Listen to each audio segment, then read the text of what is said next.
सुख और दुख। धूप अंधेरी रात में एक व्यक्ति नदी में कूदकर आत्महत्या करने का विचार कर रहा था। वर्षा के दिन थे और नदी पूरे उफान पर थी। आकाश में बादल घिरे थे और रह रहकर बिजली चमक रही थी। वह उस देश का बड़ा धनी व्यक्ति था, लेकिन अचानक हुए घाटे से उसकी सारी संपत्ति चली गई। उसके भाग्य का सूरज डूब गया था। चारों ओर निराशा ही निराशा थी। भविष्य नजर नहीं आ रहा था। उसे कुछ सूझता न था कि क्या करें। उसने स्वयं को समाप्त करने का विचार कर लिया। नदी में कूदने के लिए जैसे ही चट्टान के छोर पर खड़ा होकर वह अंतिम बार ईश्वर का स्मरण करने लगा, तभी दो बुजुर्ग परंतु मजबूत बाहों ने उन्हें रोक लिया। बिजली की चमक में उसने देखा कि एक वृद्ध साधु उसे पकड़े हुए हैं। उस वृद्ध ने उससे निराशा का कारण पूछा, किनारे लाकर उसकी सारी कथा सुनी, फिर हंसकर बोला, तो तुम यह स्वीकार करते हो कि पहले तुम सुखी थे?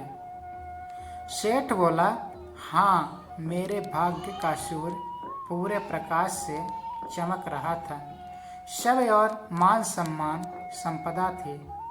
अब जीवन में सिवाय अंधकार के और निराशा के कुछ भी शेष नहीं है।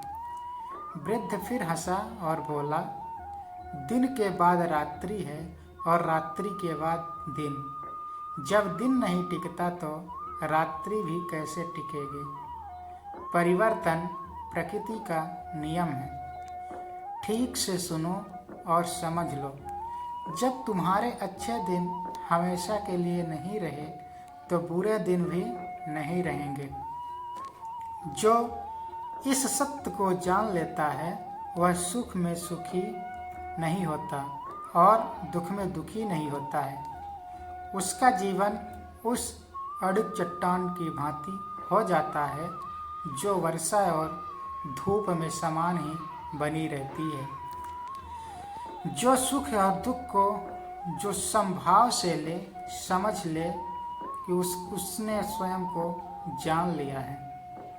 सुख दुख तो आते जाते रहते हैं, यही प्रकृति का गति है। ईश्वर का इंसाफ जो न आता है और न जाता है वह है स्वयं का अस्तित्व। इस अस्तित्व में ठहर जाना ही समत्व है।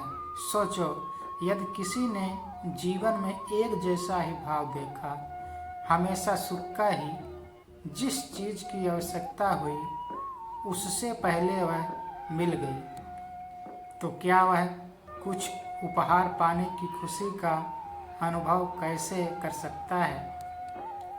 दुख न आए तो सुख का स्वाद क्या होता, कोई कैसे जानेगा?